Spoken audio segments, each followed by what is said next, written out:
Hello everyone, welcome to another video log regarding carers, especially mental health carers I could say.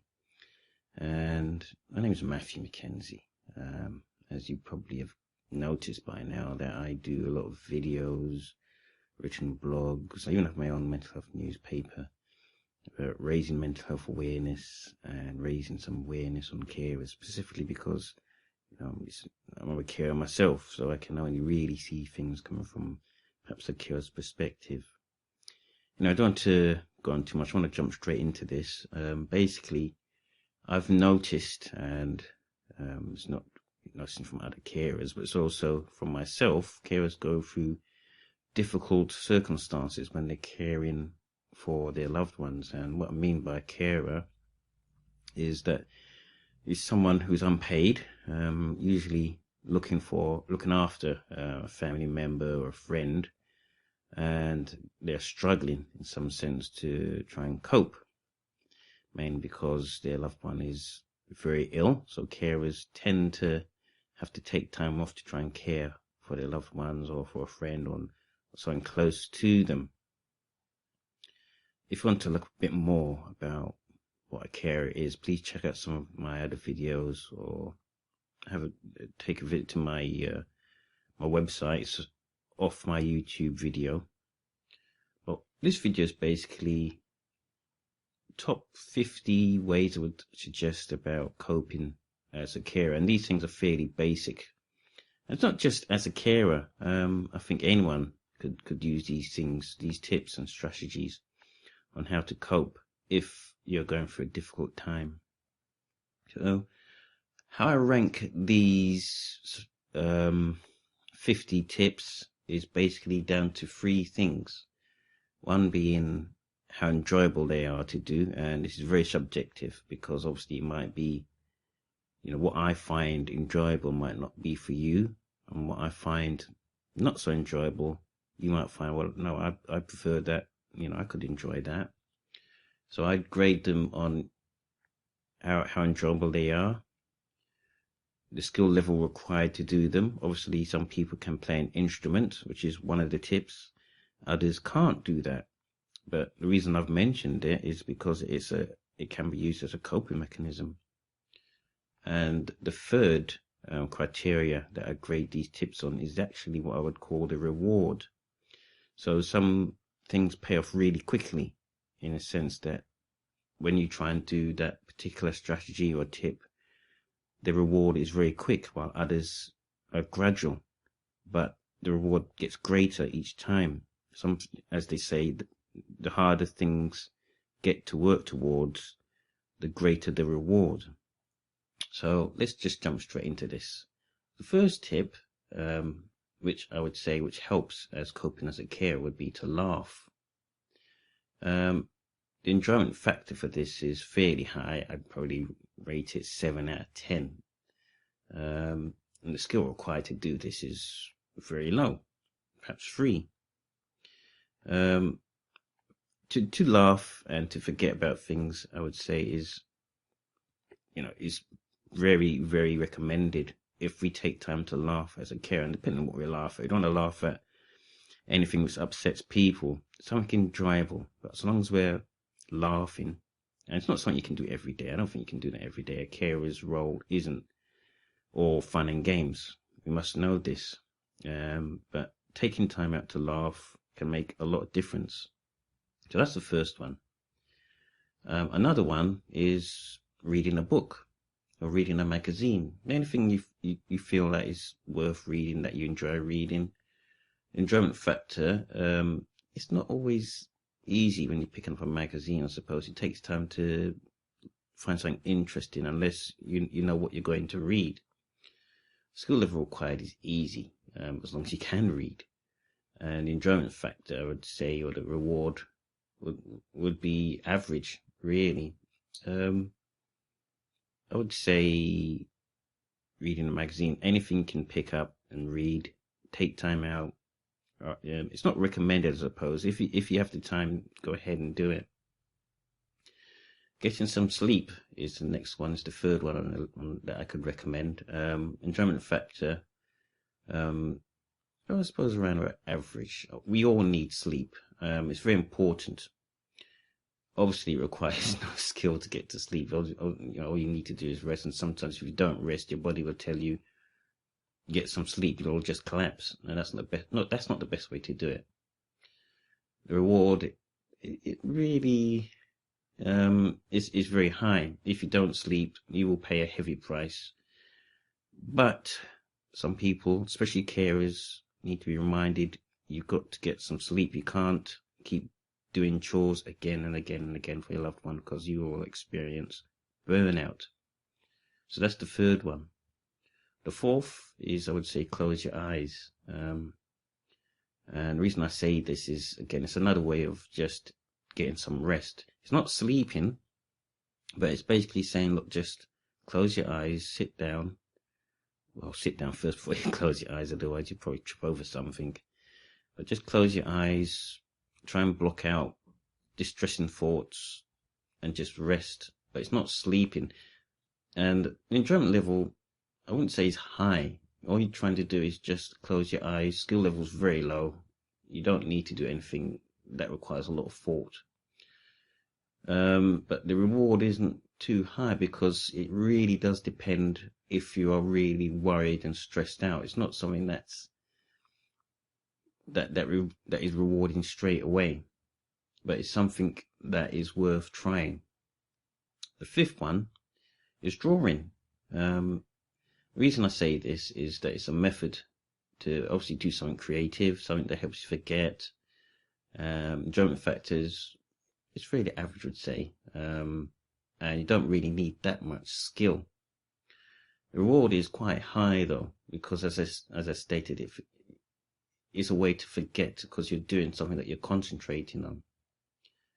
If I move to the next one, this one's not so easy actually. It's actually writing, appreciating someone, right? Writing a thank you note to someone that's helped you. It's a way of showing appreciation. And it depends, who you're writing to. And a good example, actually, let's say I'm talking about mental health carers. Some health professionals almost gone out their way to help you regarding a carer situation, or perhaps someone working at a carers organization or being an advocate has helped you get your carers assessment, has attended a meeting with you, has given you some friendly advice, and you want to write them a thank you note. Nothing wrong with that. I recommend carers do this, so that way staff or those helping carers know that they are doing the right thing, that they're learning from this. So the next one that comes to mind is counting to perhaps 50 or 100 when stressed. The enjoyment factor is not going to be high. It's almost as if it's a coping mechanism. The reward isn't too high either, and it really depends how stressed you are, because it helps. It really helps. If you're stressed, you've got to try and catch yourself.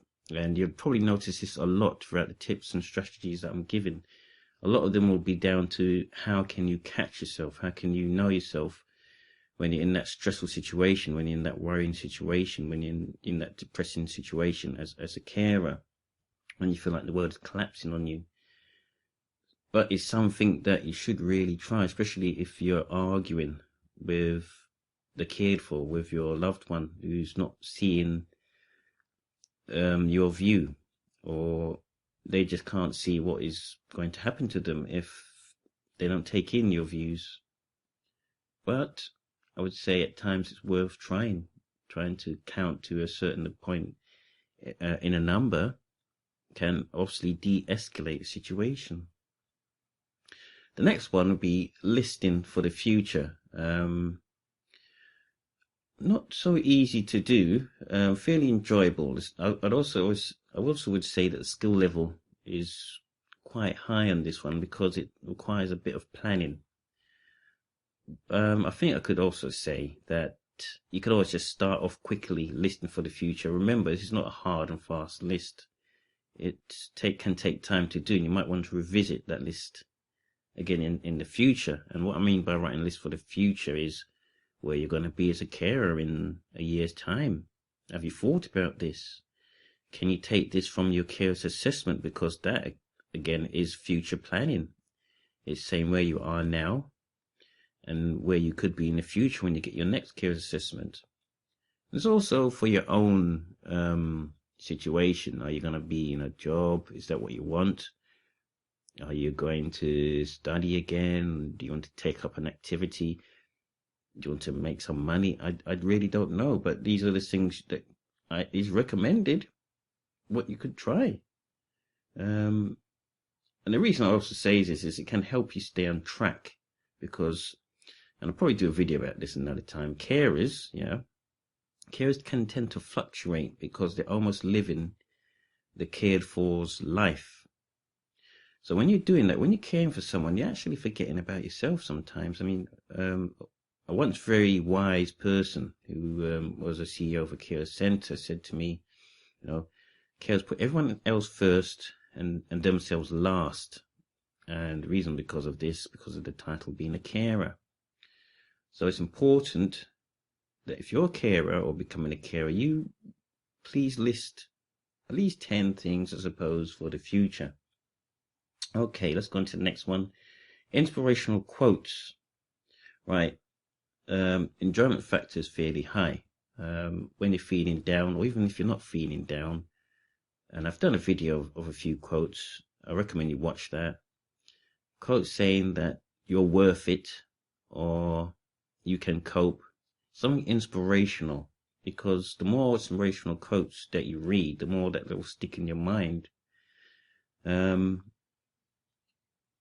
As I said, easy to do and can inspire you quickly. It's worth doing as a coping mechanism to help you cope. Next one is compliment yourself. Not easy to do depending on the situation.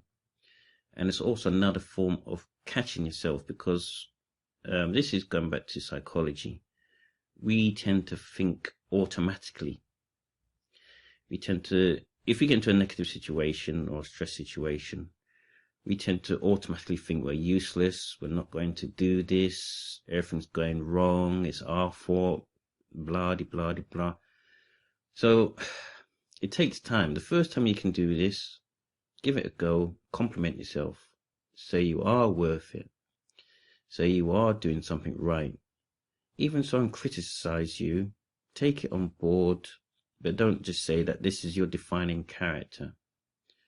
It's hard enough to be complimented by someone else. Give yourself a break, compliment yourself. The rewards are very high.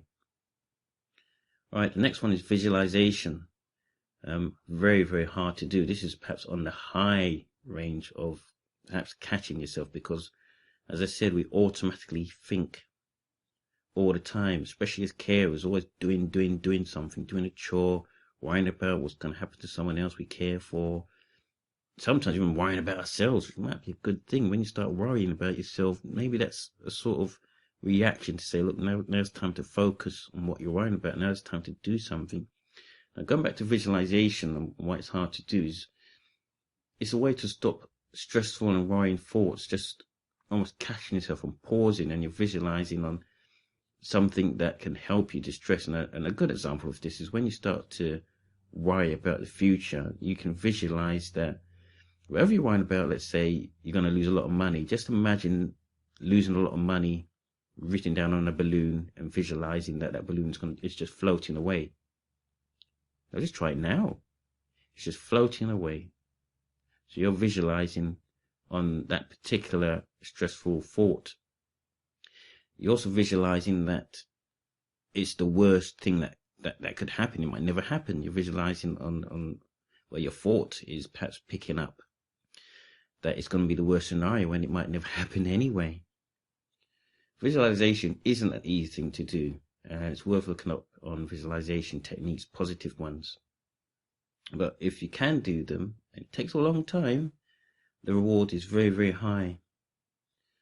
Right, the next one is smiling at others. It really depends on the situation, really. I don't always find it enjoyable always smiling at others. But it can be sometimes, depending on where you are, it can be sometimes easy to do. I suppose not many carers tend to smile a lot, but if you can, it can lead to other benefits. People approach you more. You can get help a bit more easily. It also helps in networking. So that way others feel more drawn to you. They know that you're friendly, you can be talked to, and it helps not being isolated. And this will come down in one of my other tips later on down the line. But smiling at others, again, is something worth trying. Another one is do your tasks. If someone set you a task, let's say you're working carer, you get those out of the way. You feel a bit better about yourself. Another task is carer's tasks, I suppose. If you get those out of the way, you feel better about yourself. So getting the chores out of the way is actually one way of coping as a carer. Don't just leave things aside because they'll just build up and it'll just become pandemonium, become chaos. Things won't get done. So if you can get them out of the way, it'll just be a somewhat mechanism, a somewhat way of coping, even if it doesn't seem like it. It's just getting things done. It really depends on the task, and the skill of this varies. Right, the next one is, again, catching yourself on this one. Is notice 4 things that you see. And this is perhaps one of the basic ways of visualizing something. I wouldn't say it's highly recommended. The rewards are very, very high on this, because basically what it is that you're beginning to notice that you're alive. Now remember, I keep mentioning that we tend to be on autopilot a lot. We're always doing something, always worrying about the future. We're always saying this has got to be done, this has got to be done. You know, at the end of the day, we're spending the times being human doings and not human beings. So perhaps at the end of this video, you could just quickly look up and notice 4 things around you. And it doesn't have to be positive things or negative things. It could be a chair, it could be a cup, it could be a table, it could be a picture on the wall. Just stop and notice them. And slowly but surely, if you do this every so often, something will begin to form. You begin to sort of question things and feel that you are here. You're not living for someone else all the time. You're alive. You're actually noticing something. Next one is actually fairly common. Using a relaxation application. The reason I say this is a coping mechanism is because it's an application to help you cope, especially when it comes to relaxation. Of course, it depends on the application.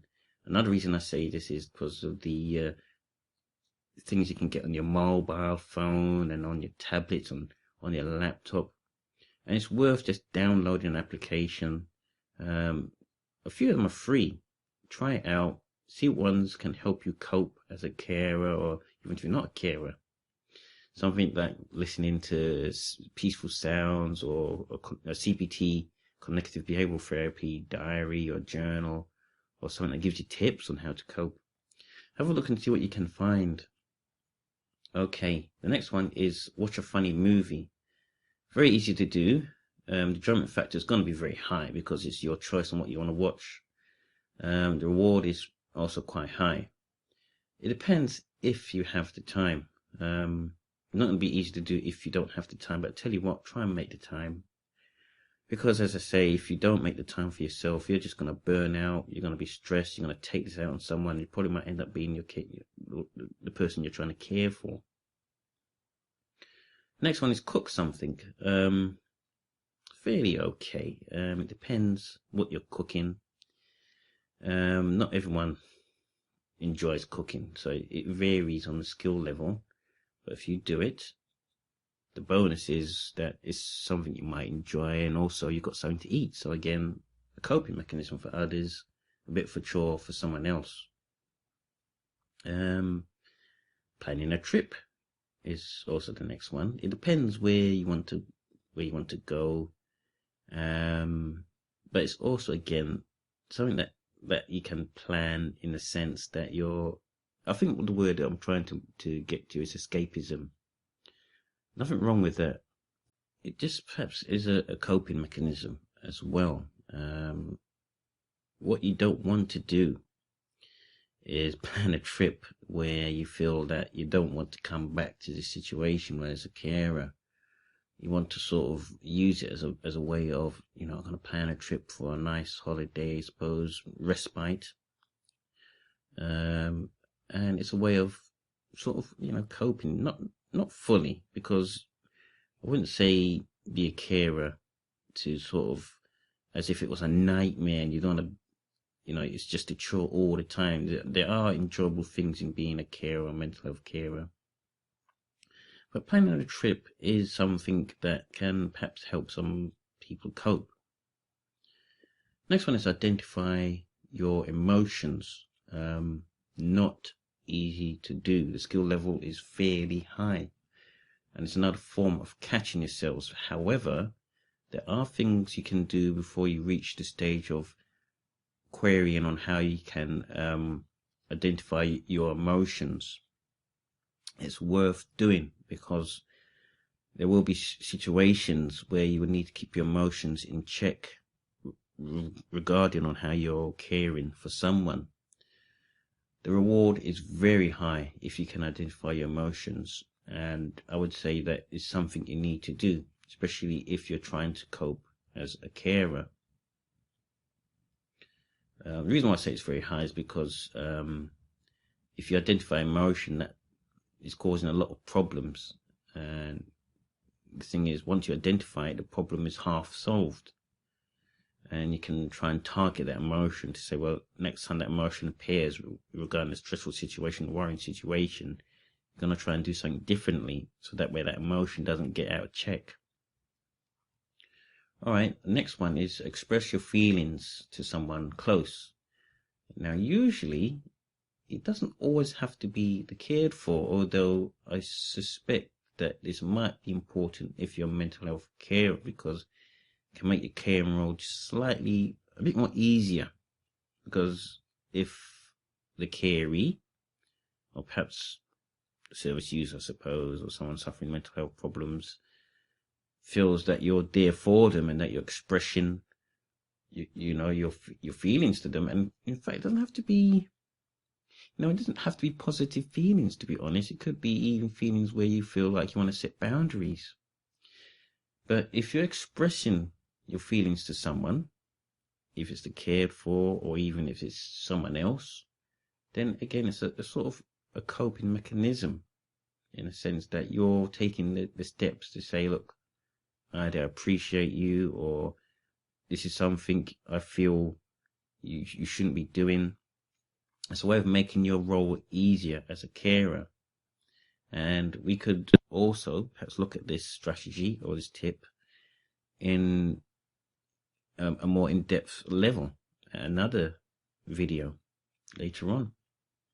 Another one is writing down your thoughts. Fairly easy to begin with, to be honest, because what I would say is just write down the first thing that comes into your mind. That's a thought, isn't it? But the reason I'm also saying this is that it's another way of identifying things that you're thinking about that might be perhaps negative, because the first part of it is writing down your thoughts. The next part of it is actually reading about what you've written. Write down your thoughts first for several days, maybe a week, several weeks. Then later on, read them. What are you thinking most of the times? How does it affect how people act to you? How does it affect your own actions? Next one is to identify any thought that you think is positive. Now, as I said, we can be automatons. We can just automatically think things. But every so often, there might be a slight glimmer of when we think to ourselves, which is actually positive. But it's not just that. The most important thing is to catch that positive thought and actually think about that. Saying, hang on a second. I just thought to myself that I really did that role very well. Or hang on a second, I've just thought that, I deserved that rest. So if you can catch that thought and just actually think. It's not easy though. Think about what you've just thought. It's almost thinking twice, and collect them. You actually begin to find that you become a more positive, thoughtful person about yourself, and maybe about other things as well. So give that a try. It takes time to do, because there's often we're putting a lot of pressure as carers, and we're thinking negatively. We're thinking we've got to do this. Sometimes we're not even thinking at all. We're almost reacting. But if you can catch those positive thoughts, and they do come, trust me, they do come, catch them, start collecting them, and you will start thinking positively. There are other things that'll help push this forward. Right. Next one is schedule your day. Not so easy to do, but definitely a way of coping as a carer. You schedule the easiest things first and the hard things later, and you feel like at the end of the day, you've got something done. You don't schedule, then you're perhaps almost asking for a chaotic situation. And you don't have to schedule for the day, it could be just schedule for the week. What things need to be done. Rewards can be fairly high if you can get them done, because that way things are not chaotic. And if you struggle with this, just ask another carer what you should be scheduling. All right, this is the next one's one that I recommend you do. It is critical. List 10 positive things about yourself. You could list these 10 things just for the month. Like, I'll give you the first one. Like, let's see what can pop into my head. You're resourceful. Would be perhaps the first one as a carer. You're helping your loved one. That's the second one. You're there for them. Third one. Fourth one is you're listening to this video in order to pick up tips and strategies that can help you cope better as a carer, and so on.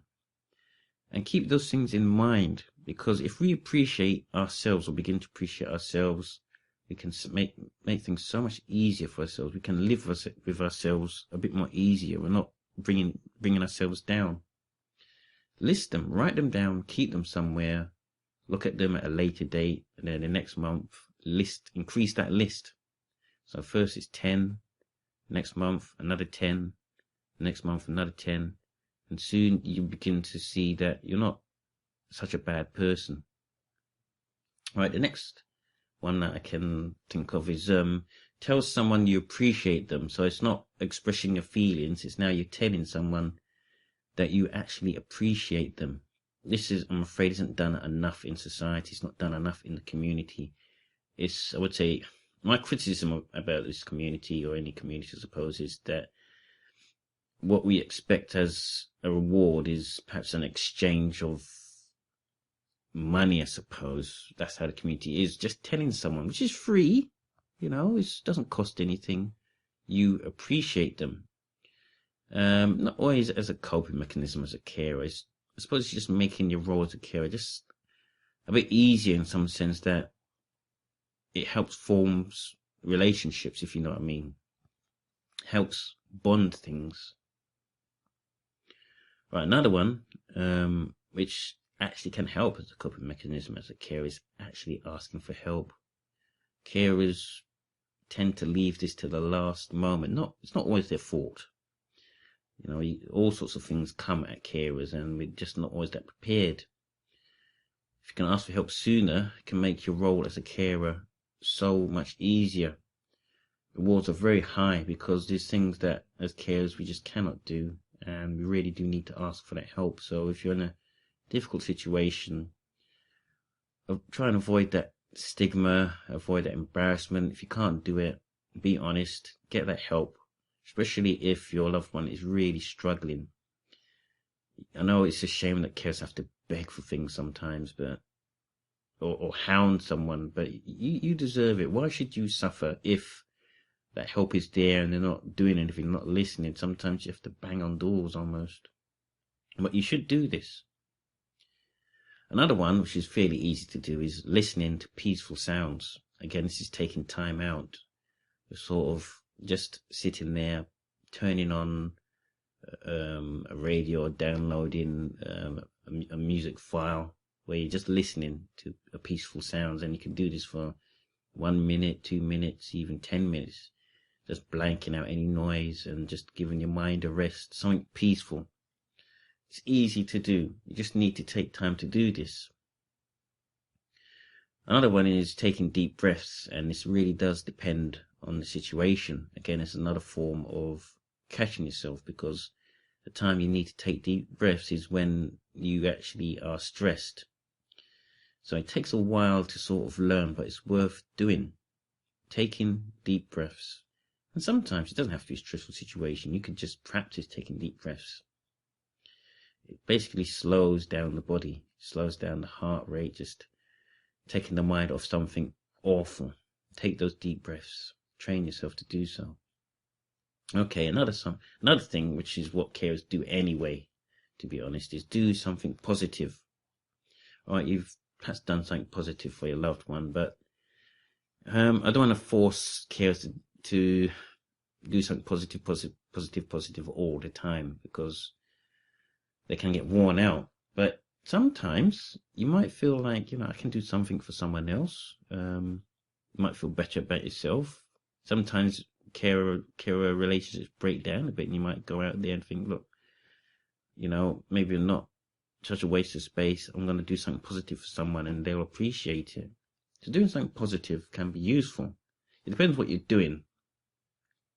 Right, here's another one which is highly recommended, similar to the recommendation I made for listing 10 positive things about yourself.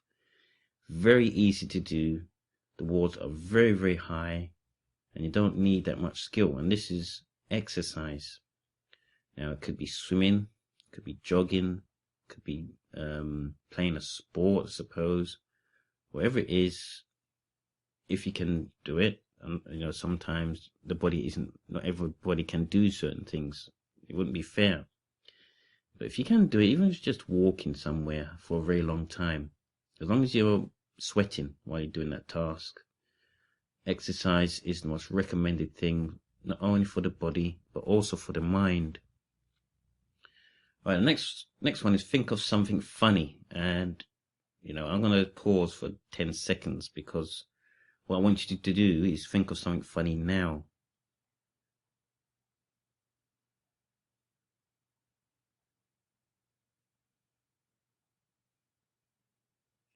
Okay, so basically, the reason I'm saying this is, basically when you're in a situation as a carer where it's just constant aggravation, constant fear, constant sadness, regret, I could go on.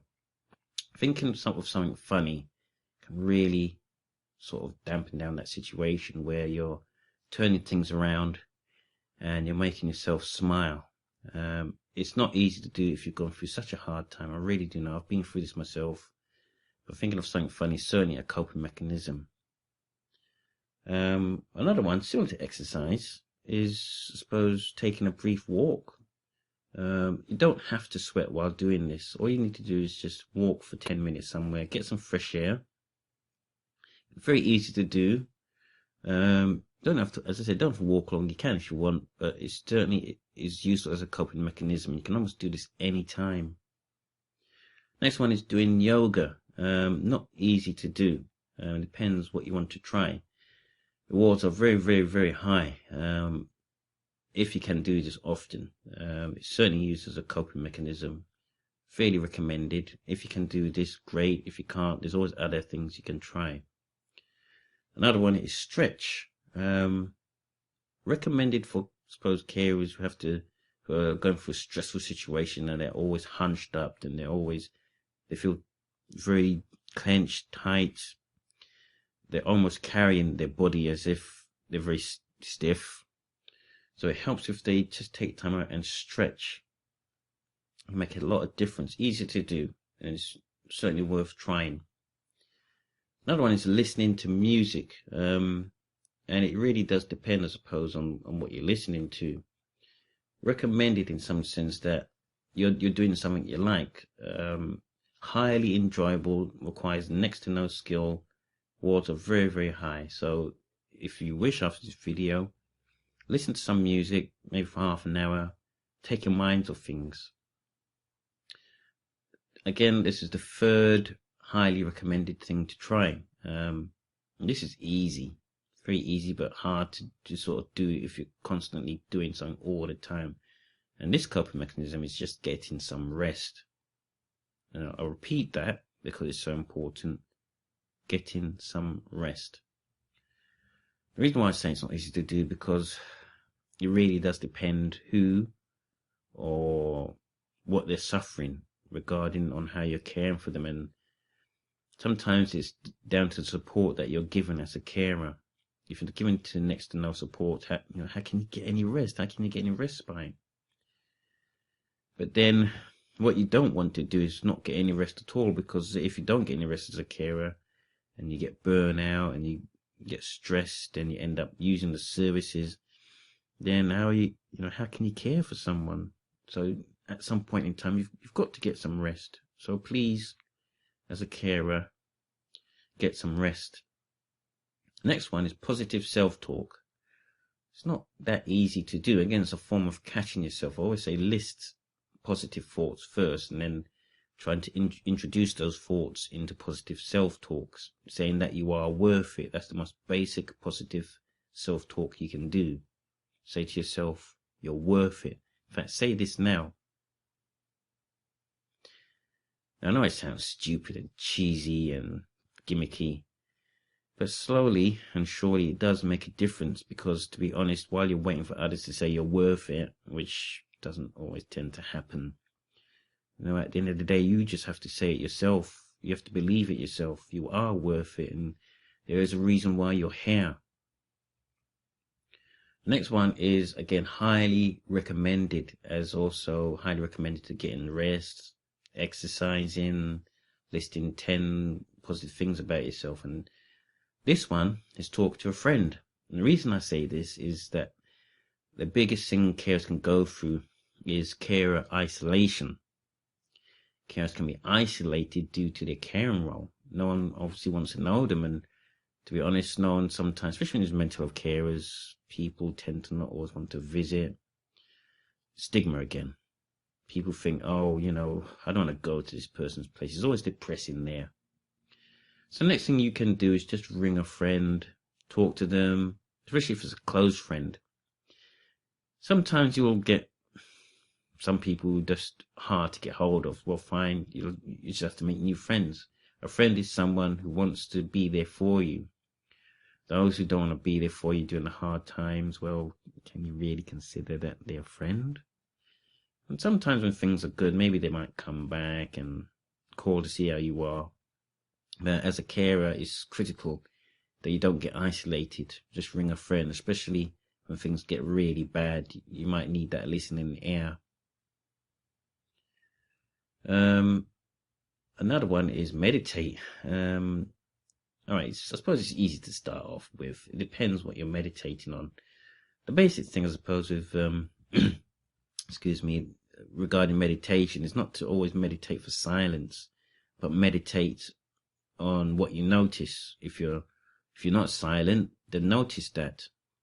If you notice that there's a car beeping outside, that's great, because you're meditating on the sounds, the noise, I suppose, the smells. You're meditating on the temperature of the room. I suppose eventually you could try and meditate to calm your mind, but it's going to take a very long time. And I do recommend, after this video, something you could list down on ways to meditate. Now, the rewards for meditation, if you can keep this up, is very, very, very high. So it's certainly worth doing, because it's another way of calming the mind and being a calmer person. It's very high, but can take a while to do depending on what you're trying to meditate on. But as I always say, meditation isn't always about quieting the mind. You're just meditating on what you notice. One thing I've got to pause here. Notice a lot of the tips and strategies and coping mechanisms I'm trying are highly psychological. They're highly, I would say, therapeutic. And this is quite critical, which is especially when you're going through a difficult time as a carer or as anyone. All right, the next thing, which is again therapeutic, is if you can get hold of them, and they're quite easy to get hold of, I suppose, is just use a stress ball. And it's not just using a stress ball because it's there, it's knowing when to use them better, because that's the whole point. Obviously, you're going to use them when you're stressed. So if you can get hold of them, remember it's a coping mechanism as a carer. Pick one up and squeeze it as hard as you can, because without that, there's a risk that you're just gonna lose your temper. You're gonna lash out, and you don't really want to ruin relationships, if you know what I mean. So use a stress ball. All right, the next one is learning to dance, or just dance. Dance by yourself, as I said. Listen to music and dance while you're listening to that music. It's exercise. It's free. If you're dancing by yourself, no one's watching, what's the problem? It's a coping mechanism, so that's something to try. Another one which is highly recommended compared to talking to a friend or getting rest or exercising is actually hug someone close. And this is, I suppose, not only just for carers, mental health carers, because again, with mental health carers, you might want to watch one of my other videos on the differences between a carer and a mental health carer. Mental health carers struggle to hold on to that relation because, especially if someone's suffering a mental health problem, you're really going to have to fight harder to sustain that relationship compared to a carer who's caring for someone who might have a broken leg, if you know what I mean. I suppose it's not always fair. Sometimes a carer is caring for someone who might have cancer, and they can be also very bitter, very upset, want to lash out at someone, and that might be the person closest to them. But I do say to mental health carers, it's almost a constant battle, and this is due to insight. But if you try this mechanism, if you hug them, and also I noticed they hug someone close, it doesn't have to actually be the cared for, it could be someone close to you. It's a way of, it's a coping mechanism. It makes you feel good about yourself. Another one is play a game together. Play a game with the cared for, so you're doing something together. It could be a jigsaw puzzle. It could be chess, I suppose, Monopoly. As long as you're doing something together, and it helps sustain that relationship as well, and you're forming bonds. Next one, the last one, which I'm going to say is very, very highly recommended. Almost as recommended as getting exercise, is actually do something you love. Now, I'm not going to be ashamed to say this. I like playing games. I like going on my Xbox and just playing Call of Duty, or I don't know, any game. I don't play them often. I only play them when I can, but I do this because I like doing it. Why take that away from someone? Not hurting something. I mean, I wouldn't recommend drinking all the time if you like doing that. Doing something you love, which isn't going to hurt yourself, but is, moderation. If you like doing jigsaws, fine. If you like doing gardening, that's fine. As long as you're doing something you love, you're taking, again, time out for yourself. This is the ultimate in doing something as a coping mechanism, as a carer. The ultimate, I wouldn't say number one rule. I think the number one rule is exercise. But as a coping mechanism, doing something you love should be something you should definitely try and do. If you don't know what you love, try and identify it. Okay, I think 4 more to go, I think. This is similar to doing something you love. It's actually building something. But the problem with this one, I suppose, is the skill level for this should be very high. When I say build something, it shouldn't be something always easy to do. It's like you're constructing something, you're creating something. It takes time to do. It could be painting the picture, or it could be building something. I'm not sure what it could be. But you're taking your time out to create something. Again, you're taking time away from your regular caring duties. Next one is playing an instrument. Not everyone can do this. If you've got time to learn, fine. Once you learn, I suppose, the enjoyment factor begins to rise, and the reward factor begins to rise as well.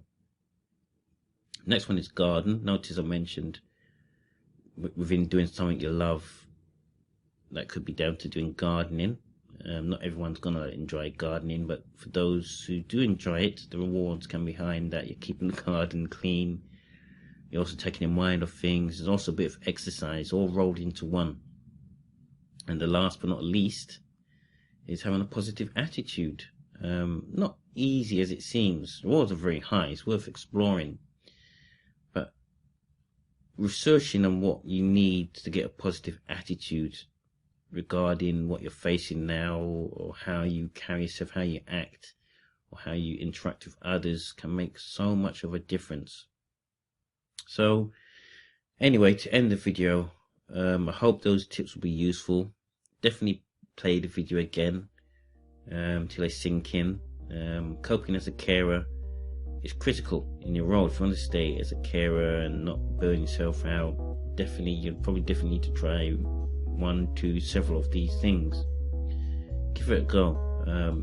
Even if you're not a carer, these tips are useful. Well, anyway, I hope to see you again soon. Feel free to check out my blogs and also subscribe to my videos. I also have an audio channel. I need to update that as well. And check out my mental health newspaper and my Twitter channels. And good luck in your caring journey. See you again soon.